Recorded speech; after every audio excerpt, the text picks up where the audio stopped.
बेफोरबायदि लामाखौ मावबोबाय थायोब्ला दिनैसिमावहाय हेलौ रायजोफोर माबा सिनाय मोनै बुस्थु मोनदों आं नै अमा लाबोबाय आं नैबे लामा खोनायखौ नायनो फैदोंमोन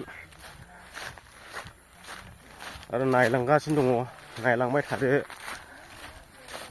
लामाखौ नायनानै बेनो लावसिन जागोन बायदि मोनदों आरो बे गामिखौ मा नाम होनना बुङो बे गामिया मैनागुरि खैलामला प्राइमारि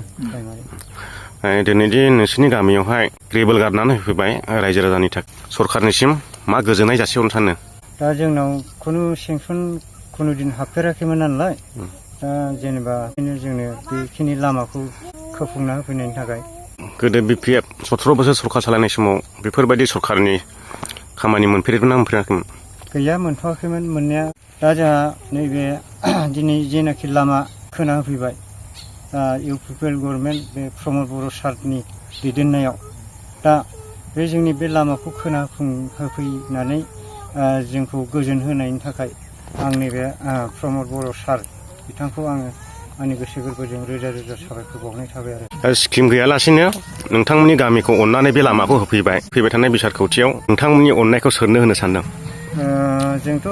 जाय जोंनो अननाय होदों बे बिथांनोनो जोङो जोंनि अननायखौ जों बिथांनोनो होनाय जागोन आरो जासिहरबाय दिनैहाय जोङो दंफैयो नैबे खैलामला प्राइमारिनि सिङाव थानाय मैनागुरि गामियाव बेवहाय जोङो ब्लकनिफ्राय मोनसे लामा खोनाय हाबाफारि लादों जोंनि मानव गेदेर प्रमद बर' सार बिथांनि बिथोन बायदि जोङो बेहाय ब्लकनि जानानै खामानि मावनांगोन बे लामाया जोबोद गाज्रिमोन माने थांलाय फैलाय हान्था मेलानि थाखाय जोबोद मथा मथि खस्थ' मोन्दोंमोन गामिनि रायजोफ्रा दा गामिनि रायजो राजाफ्रा जोंखौ थोननायलाय आरो जोंनि गोजौ हाइकमान्डनिफ्राय बिथोन होनायलाय जों बे लामाखौ मावनानै होनाय जाबाय दा रायजोफ्रा जोबोद खुसि दा जोङो खोनाखाबाय जोबोद खुसि जादों रायजोफ्रा आरो बेबायदिनो उनावबो जोंखौहाय हेफाजाब होलांगोन बा मानव गेदेर प्रमद बर' सारखौ हेफाजाब होलांगोन होननानै बिथांमोना दा बुंथिबाय आरो गोदोनिफ्रायनो BPF सरखार दाजेननायनिफ्रायनो बेफोरबायदि लामाखौ मावबोबाय थायोब्ला